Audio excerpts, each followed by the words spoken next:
ከእግዚአብሔር ቃል ከአንድ ከሁለት ስፍራ አንብበን ጸልየን በቀጥታ ወደ ትምህርቱ እንሄዳለን። ፊልጵስዩስ ምዕራፍ 3 ከቁጥር 4 እስከ 11 እና የሐዋርያትን ሥራ ምዕራፍ 9 ከቁጥር 1 እስከ 9 ያለውን ክፍል እናነባለን። መቆም የምንችል ለቃሉና ለእግዚአብሔር ክብር መጽሐፍ ቅዱሶቻችንን ገልጠን ቆመን እናነባለን።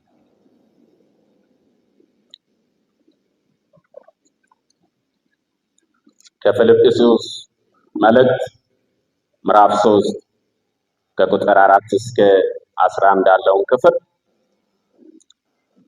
እኔ ግን በሥጋ ደግሞ የሚመካበት አለ። ሌላ ሰው ማንም ቢሆን በሥጋ የሚታመንበት እንዳለው ቢመስለው እኔ እበልጠዋለሁ። በስምንተኛው ቀን የተገረዝሁ ከእስራኤል ትውልድ ከቢንያም ወገን ከዕብራውያን ዕብራዊ ነኝ።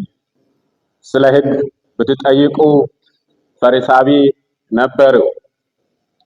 ስለ ቅንዓት ብትጠይቁ ቤተ ክርስቲያንን አሳዳጅ ነበርሁ። በሕግ ስለሚገኝ ጽድቅ ብትጠይቁ ያለ ነቀፋ ነበር። ነገር ግን ለእኔ ረብ የነበረውን ሁሉ ስለ ክርስቶስ እንደ ጉዳት ቆጥሬዋለሁ። አሁን በእውነት ከሁሉ ይልቅ ስለሚበልጥ ስለ ክርስቶስ ኢየሱስ ስለ ጌታ እውቀት ነገር ሁሉ ጉዳት እንዲሆን እቆጥራለሁ።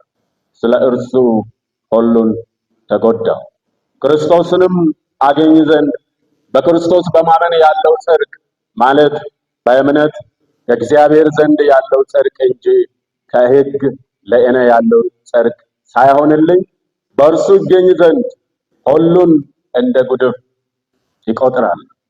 እርሱንና የትንሣኤውን ኃይል እንዲያውቅ በመከራውም እንዲካፈል ወደ ሙታንም ትንሣኤ ሊደርስ ቢሆንልኝ በሞቱ እንድመስለው ይመኛለሁ።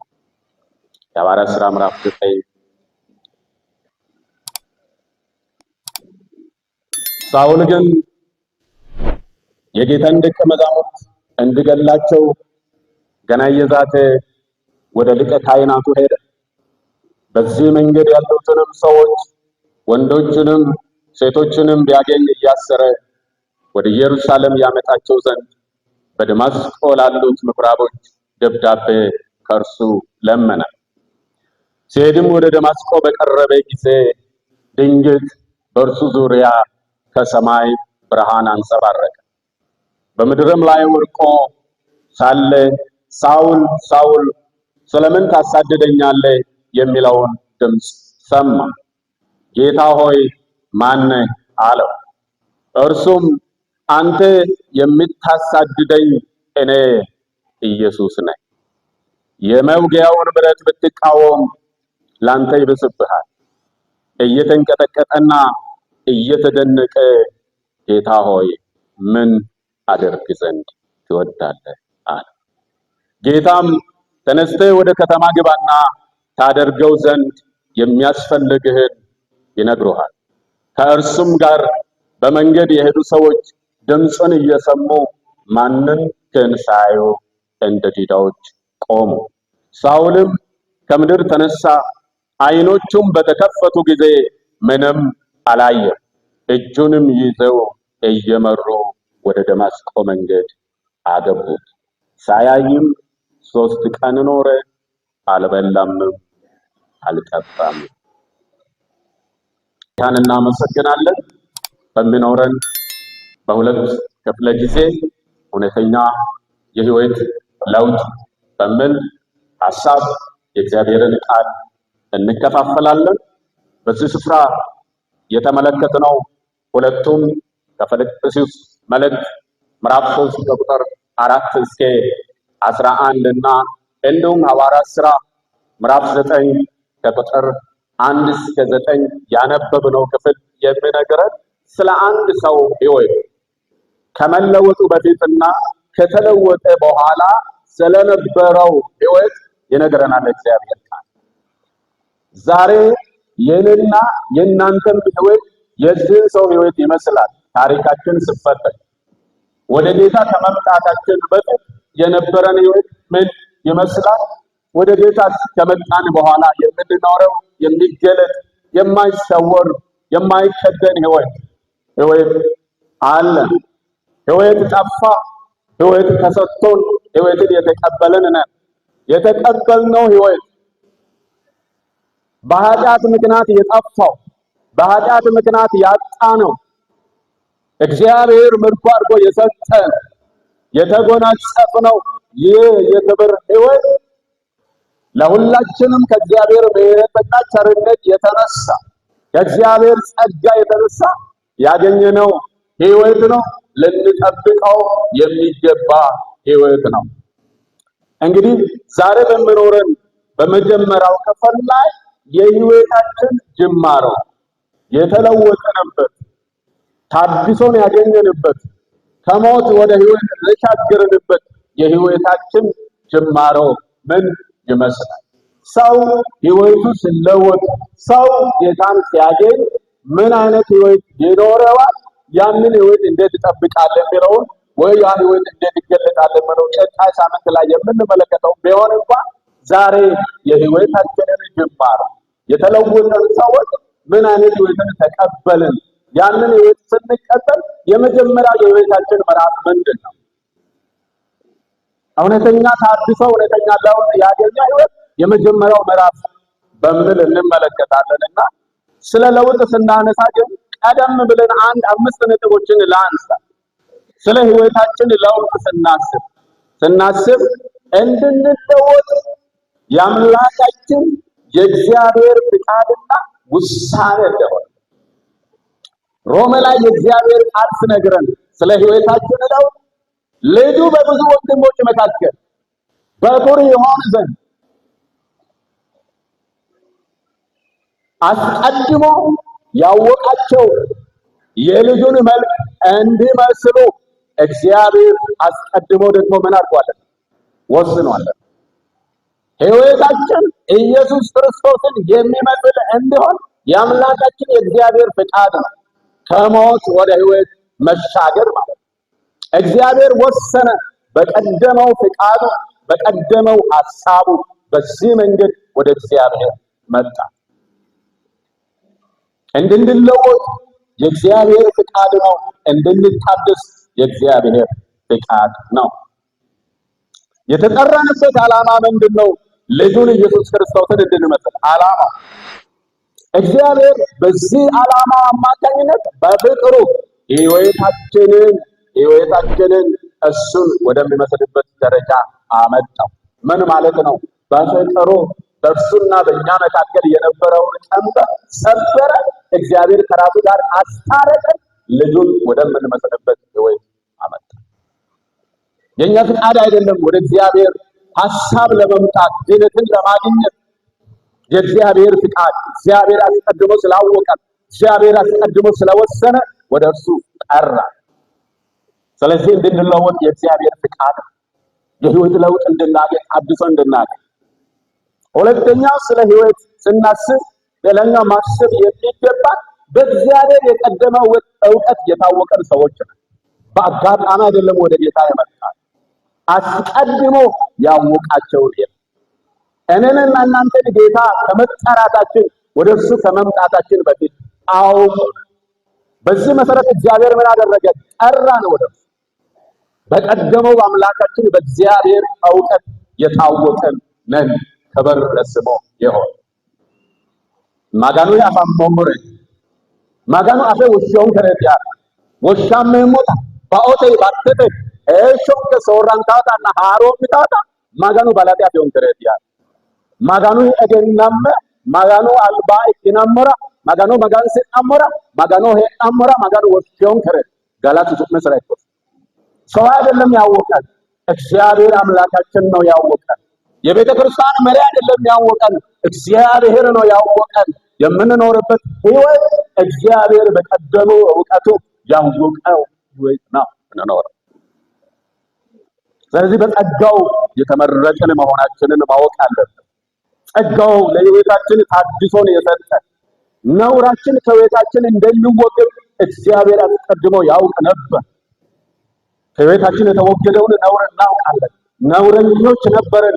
ጌታ ከሕይወታችን ነውርን አስወገደልን። ለስሙ ክብር ይሁን። አስወገደልን እግዚአብሔር። ስለዚህ በጸጋው በእግዚአብሔር በቀደመ እውቀት የተጠራን ሰዎች ነን። ሌላኛው ሐሳብ ከውደት ወደ ክብር ስፍራ በመሻገራችን የምንኖረው ሕይወት ኢየሱስ ክርስቶስን ማዕከል ያደረገ ጌታ ኢየሱስ ክርስቶስ ዕለት በዕለት የምታይበትና ኢየሱስ ክርስቶስ ማዕከላዊ ሆኖ የሚመራው ሕይወት አግኝተናል። ስንለወጥ የሚገለጥበት ኢየሱስ በምናችን በዕለት ከዕለት ኑሯችን፣ በንግግራችን፣ በአካሄዳችን፣ በስራዎቻችን ክርስቶስ ኢየሱስን ማዕከል ወዳደረገ ሕይወት የመጣንበት ነው። የሕይወት ታድሶ የሥጋ ሐሳብ፣ የሥጋ ፍቃድ፣ የሥጋ ምኞት፣ የዓለም ኩነኔ፣ ኃጢአትና እርኩሰት የምታይበት ሳይሆን ያዳነንና የዘላለም መንግስት ወራሾች ያደረገ ኢየሱስ ክርስቶስ የሚታይበት ሕይወት ነው የተሰጠን ሕይወት።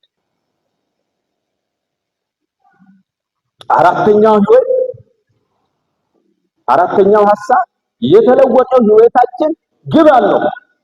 የተለወጠው ሕይወታችን ግቡ ደግሞ ምንድነው ካላችሁ ክብር ነው። ከውርደት ተነሳ በክብር ፍጻሜ ያገኛል። ክብር ለኢየሱስ ይሁን። ዛሬም በውርደት እናልፋለን። የምናልፍበት መንገድ መከራ የበዛበት፣ የምናልፍበት መንገድ ብዙ እንቆቅልሽ አለበት፣ የምናልፍበት መንገድ ብዙ እንቅፋቶች ያሉበት፣ የምናልፍበት መንገድ ብዙ ውርደት ያለበት መንገድ ነው። በመከራ የምናልፈው ከዚህ የተነሳ በውርደት የጀመረው ሕይወታችን በክብር ደግሞ የሚጠናቀቅበት ሕይወትን ሰጥቶናል እግዚአብሔር። ይሄ ስለ ሕይወታችን ለውጥ ስናስብ ማወቅ የሚገባን ነገር እና እግዚአብሔር ወደዚህ በክብር ወደሚጠናቀቀው ሕይወት ሲያመጣ በምንድን ነው የሚጀምረው? የመጀመሪያው የሕይወታችን ምዕራፍ ምንድን ነው በሚለው አምስት ነገሮችን አነሳለሁ ዛሬ። ሕይወታችን ስንለወጥ ታድሶን ስናገኝ በመጀመሪያ በመተው ነው የምንጀምረው። በመተው ጀምራል። ሳውል የተባለው እዚህ ጋር የተለወጠውና ይህንን ወንጌል ለኛ ያደረሰን ትልቅ አገልጋይ የሆነው ጳውሎስ ሁለት ገጽታ ነበረው። ሕይወት ከመለወጥ በፊት የነበረውና ከተለወጠ በኋላ የነበረው። ስለወጥ ግን ምን ሆነ ካልን መጀመሪያ የነበረውን ሕይወት መጀመሪያ ይኖርበት የነበረውን ሕይወት በመተው ነው የጀመረው። ከመለወጡ በፊት ምን አይነት ሰው ነበር? አሳዳጅ ሰው ነበር።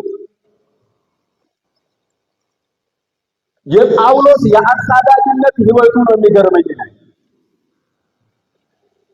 ሃይማኖተኛ ሰው ነው። ሃይማኖት አለው። እግዚአብሔርን አመልካለሁ የሚል ሰው ነው። ሕግን የሚያውቅ ሰው ነው። ስለ ሃይማኖት ብትጠይቁ ብቁር ሰው ነኝ፣ ስለ ሕግ ብትጠይቁ ሕግን የሚጠብቅ ነኝ፣ ስለ እምነት፣ ስለ ሃይማኖት፣ ስለምኖርበት ኑሮ ስትጠይቁ አይሁዳዊ ነበርኩ። አይሁዳዊነቱ ማለት እግዚአብሔርን የሚያውቅ ማለት ነው። አይሁዳዊ ማለት የእግዚአብሔር ወገን ማለት ነው። የእግዚአብሔር ሕዝብ ማለት ነው። ለአብርሃምና ለዘሩ የተሰጠው ስም ነው። እግዚአብሔርን ለሚያውቅ፣ እግዚአብሔርን ለሚፈራ፣ እግዚአብሔርን ለሚያመልክ የተሰጠ ስም። ይህን ስም ይዞ ግን ምን ያደርግ ነበር? ምን ያደርግ ነበር? ያሳድድ ነበር። ስለወጥ ግን አሳዳጅነቱ ቀጠለ? አቤት አልቀጠለም። እዚህ ላይ አንድ ጥያቄ ይጠይቃል። የተለወጠን ጌታ ለወጠን። ጌታ በጸጋው ማረን። ጌታ ይቅር አለን። ጌታ ወደሱ አመጣን። ግን በህይወታችን የሚቀጥለው ዓመት ከየት መጣ? ስለ ህይወት ለውጥ ስናስብ ከየት መጣ? አሳዳጅ ነበሩ። ማንን ነው የሚያሳድደው? አመልካለሁ የምለውን ጌታ።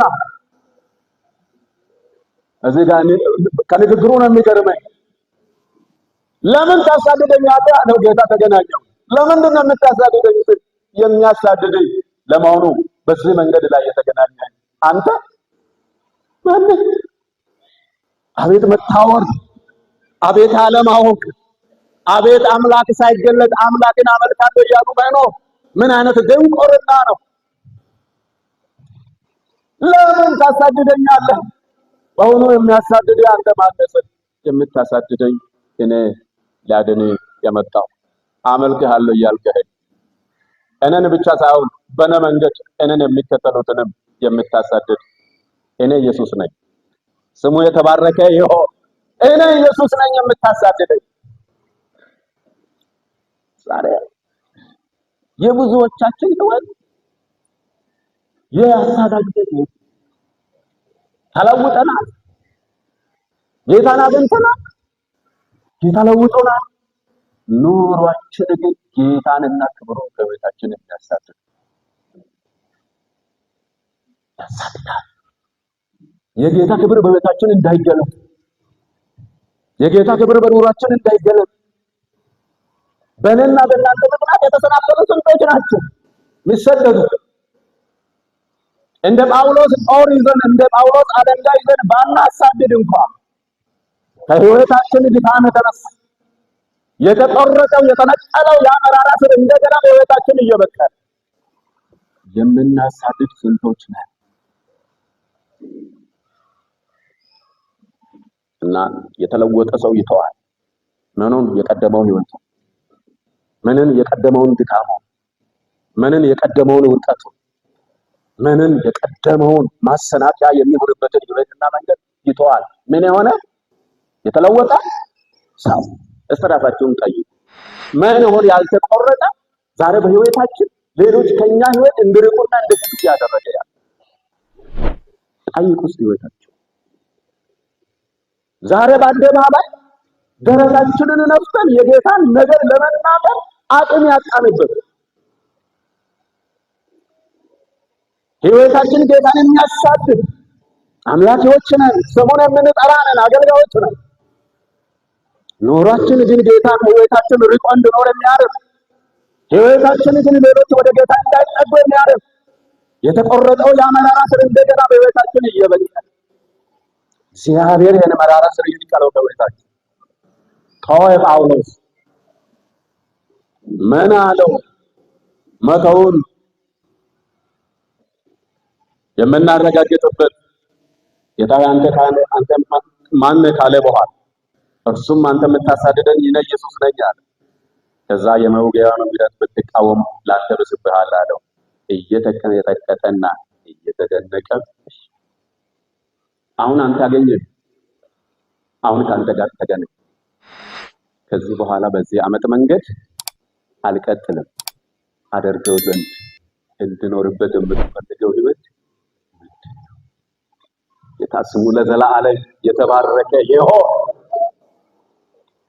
ወገኖች ጌታ ካዳነን በኋላ ጌታ ከቀደሰን በኋላ ጌታ ከፈቀደን በኋላ ልጁን ኢየሱስ ክርስቶስን መስላችሁ ኖሩ ብሎ የህይወት ከሰጠን በኋላ እንደገና ተመልሰን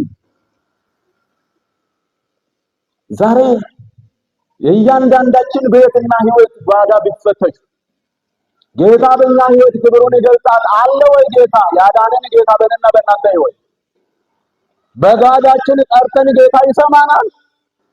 ጌታን እናየዋለን አለ ጌታ በእኔና በእናንተ ህይወት።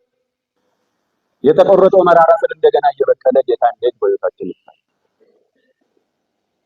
እንዴት ይታያል? እና ስንለወጥ መተው ያለብንን ነገር መተው አለብን። መተው አለብን። መቆረጥ የሚገባው መራራ ስር ከቤታችን ሊቆረጥ ይገባል።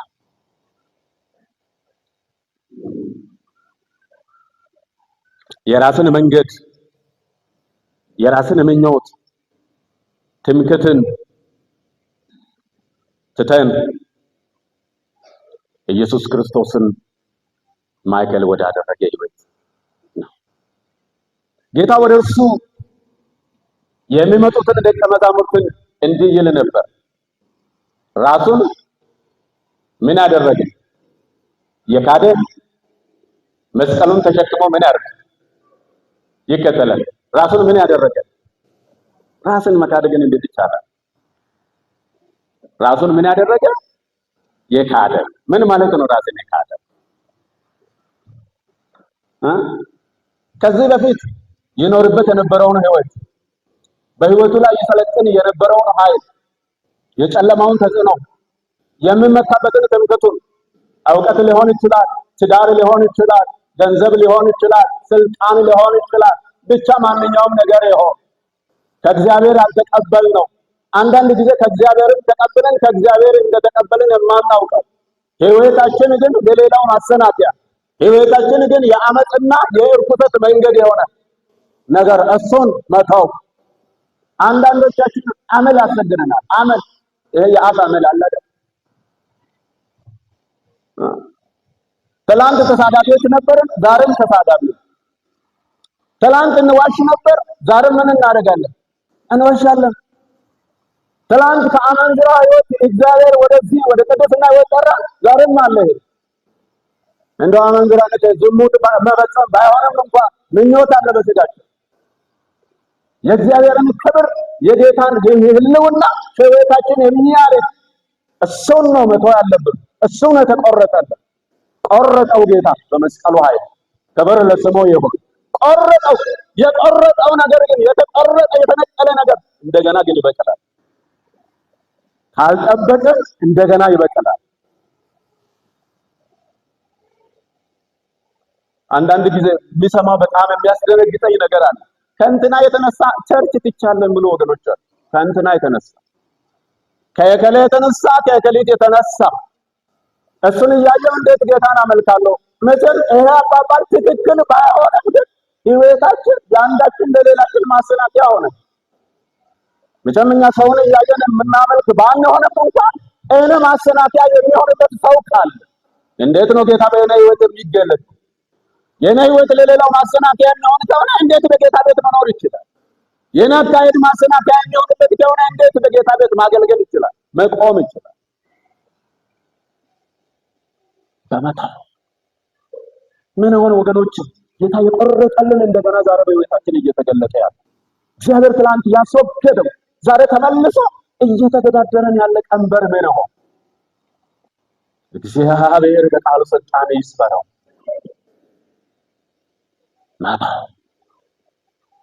ጌታ ተው የምለን እንተው። ይህንን ነው ጳውሎስ ለነረድ የነበረው ይመካ ነበር። አንዳንድ ጊዜ አጉል ትምክህት አለ በሕይወታችን። አጉል ትምክህት የተሰጠን ማዕረግ ያገኘነው ትንሽም ቢሆን የሚያስታብይ እውቀት ያለ ዋጋ የተሰጠን የጸጋ ስጦታ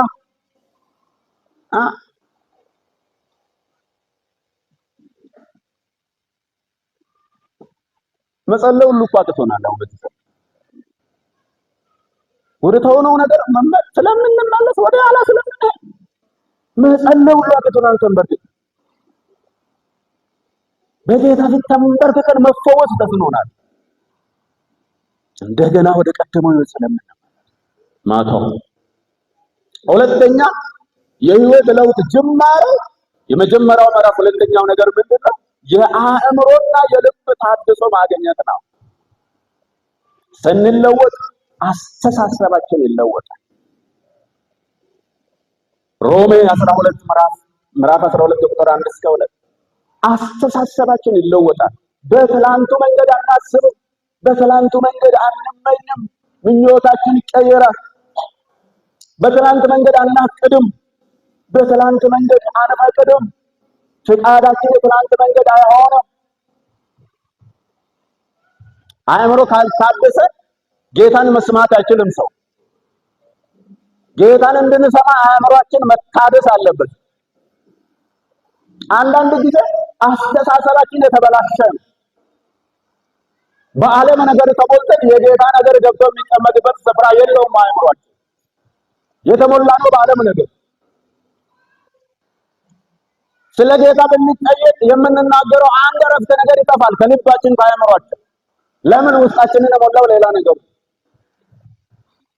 አሁን እኔና እናንተ ስለ ዓለም ስለ ፖለቲካ ተንትኑ ብንባል አንድ ሰው አንድ ቀን ሙሉ ይተነትናል፣ ያብራራል።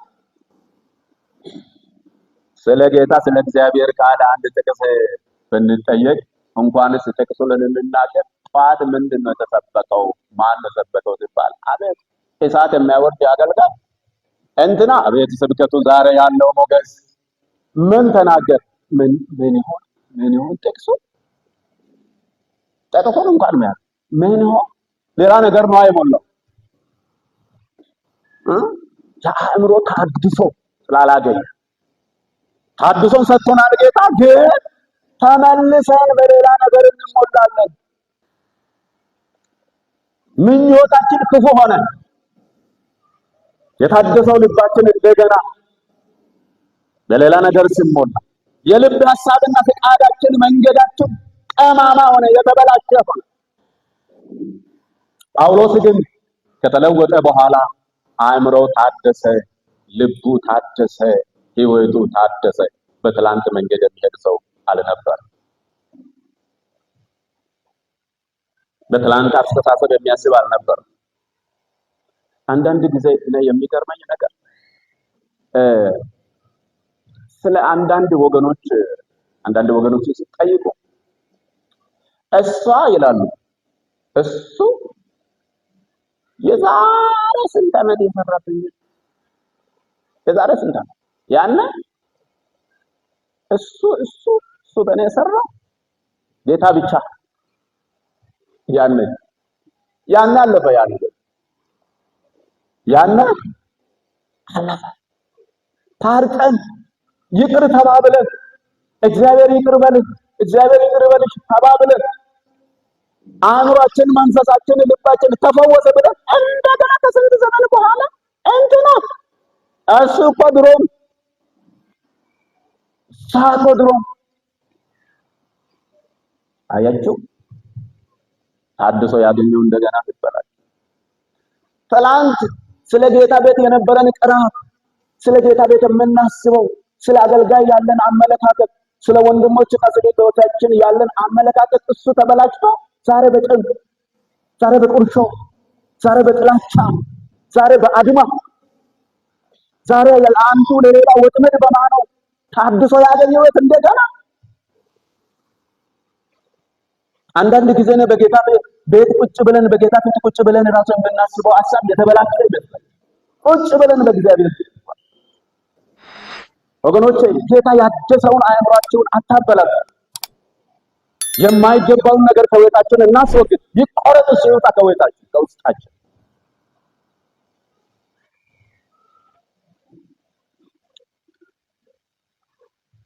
ለጠላት ሐሳብ የተጋለጠ ማንነት አስተሳሰባችን አንዳንድ ጥርጣሬ ለዚህ ነው ጳውሎስ የቆሮንቶስን ሰዎች እንደ ሔዋን ያ ተንኮለኛ ሐሳባችሁን አበላሽቶ እኔ ለእናንተ ከሚመኝላችሁ ከክብር ሕይወት ትኮንናላችሁ ብዬ ፈራለሁ። አስተሳሰባችሁ ተበላሽቶ ትገሉብኛላችሁ ብዬ ፈራለሁ አለ ጳውሎስ። በጸጋ ስጦታ የተንበሸበሸች ሀብታም ባለጸጋ ቤተክርስቲያን ነበረች። ግን ምን ያድርግ እርስ በርስ እኔ የአጵሎስ ነኝ፣ እኔ የከፋ ነኝ፣ እኔ የክርስቶስ ነኝ፣ እኔ የእንትና ነኝ እያሉ ተከፋፈሉ፣ አንዱ ሌላውን የማይሰማ። ጌታ ግን በመካከሏ ምን አድርጓል? ጸጋ አብሷል፣ ስጦታውን አብሷል። የተባረከች ሆና መደማመጥ የሌላት ቤተክርስቲያን ሆና ቀረች።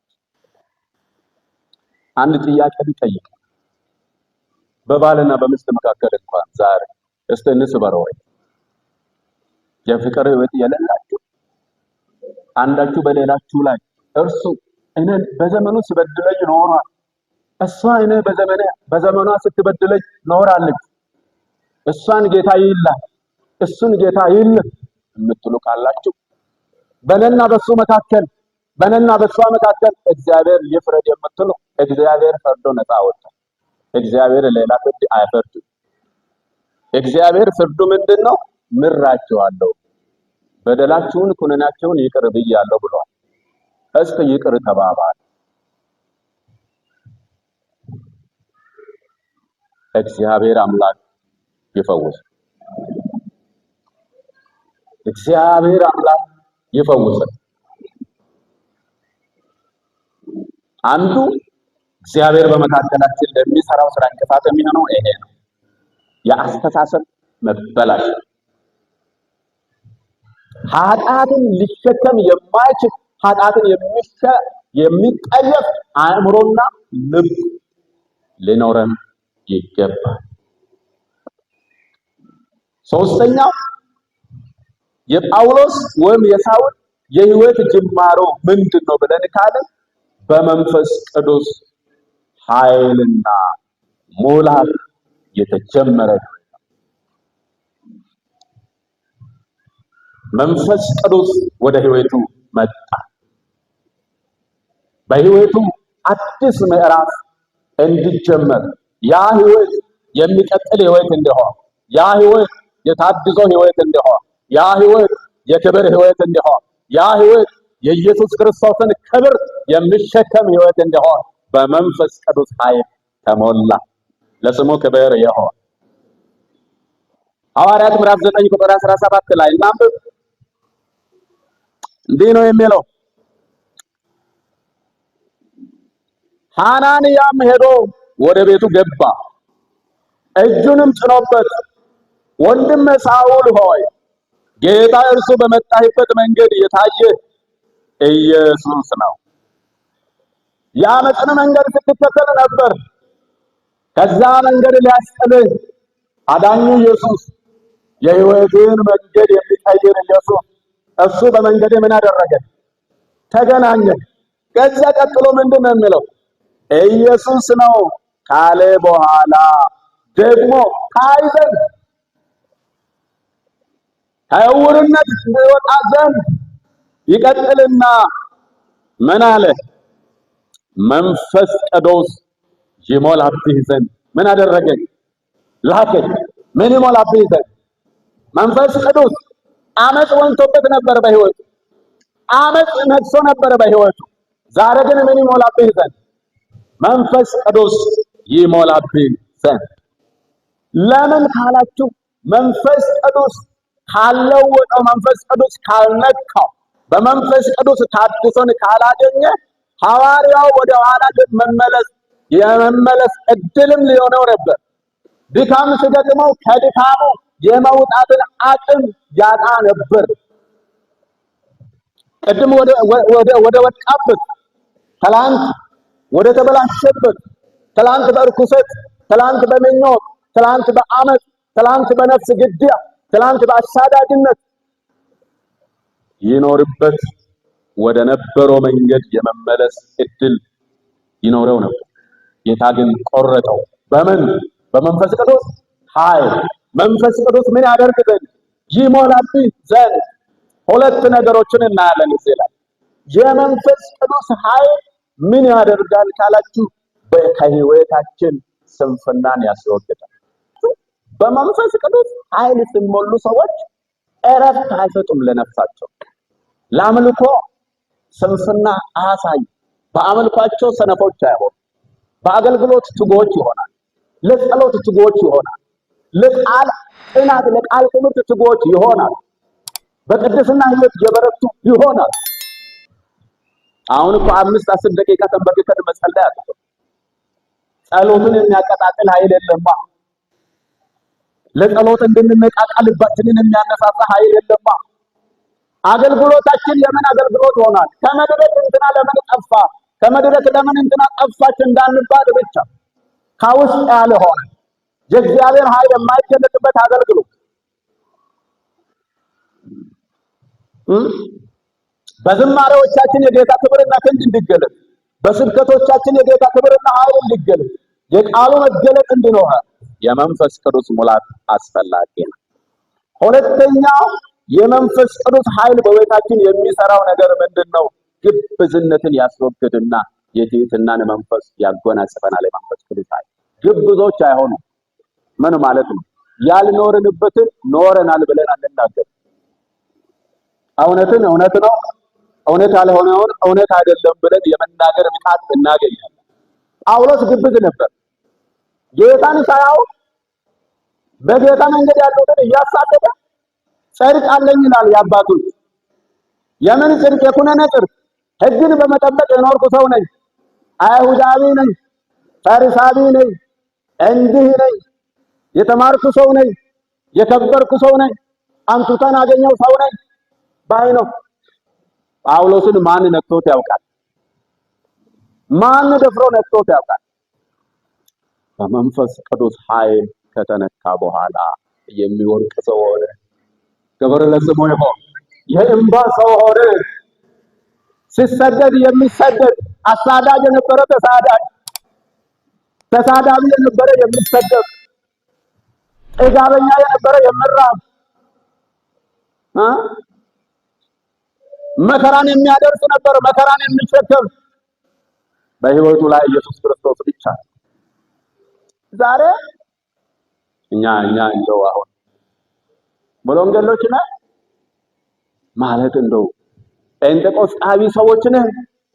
በመንፈስ ቅዱስ ኃይል የተሞላ አገልግሎታችን በመንፈስ ቅዱስ ኃይል፣ አምልኳችን በመንፈስ ቅዱስ ኃይል፣ እያንዳንዱ እንቅስቃሴያችን በመንፈስ ቅዱስ ኃይል ጤን እየተወነ አይደለም።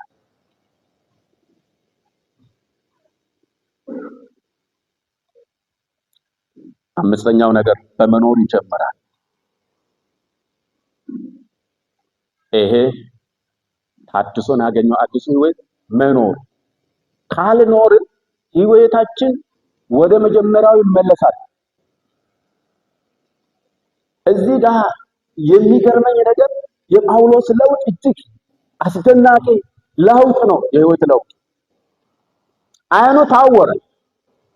ድሮ ሰዎች በየሰዓቱ ምን መቻሃል፣ ምን ትበላለህ እያሉ የሚያስፈልገውን የሚያቀርቡለት ተርቦ የማያውቅ ሰው 3 ቀን ሙሉ ጾም ጸሎት ያለ ዳና እንደተነሳ 3 ቀን አልበላም። ምግብ ያስፈልገው ነበር። ተነካ። እግዚአብሔር አስደናቂ ለውጥ ወደ ቤቱ ሲያመጣ 3 ቀን ጾም ጸሎት ሲለወጡ ሰዎች፣ በመንፈስ ቅዱስ ኃይል ሲነኩ ሰዎች እውነተኛ ለውጥ በቤታቸው ስታይ ይጸልያሉ። የጸሎት ሰዎች ይሆናሉ። ተንበርክከው ጊዜ አይበቃቸውም። ከእግዚአብሔር ጋር ይነጋገራሉ። የእግዚአብሔርን ቃል አጥንተው አይበቃቸውም።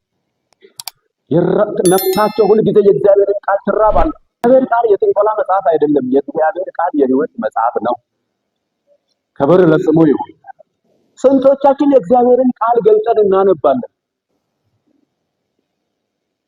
ማንበብ የምንችል መኖር ትተናል። እዚህ ጋር ችግር አለብን ማለት መሻገር ካለብን ይሄ ቀንበር ተሰብሮ መሻገር አለብን። እግዚአብሔር ይህን ቀንበር ከቤታችን ይስበር። በመኖር ነው የሚጀምረው የህይወት ለውጥ። ዛሬ ስንቶቻችን በቤታችን ተንበርክከን የምንጸልይ? ከልጆቻችን ጋር ከትዳር አጋሮቻችን ጋር ተንበርክከን ስለ ቤተ ክርስቲያናችን፣ ስለ ህይወታችን፣ ስለ ልጆች፣ ስለ ትውልድ፣ ስለ አገልግሎት የምንጸልይ? የእግዚአብሔርን ቃል ማጥናት ምንድነው ፋይዳው? ድሮም ይነበባል፣ ድሮም ይጠናል። አጥንተን ህይወታችንን ስለሰራ ክብር ለስሙ ይሁን።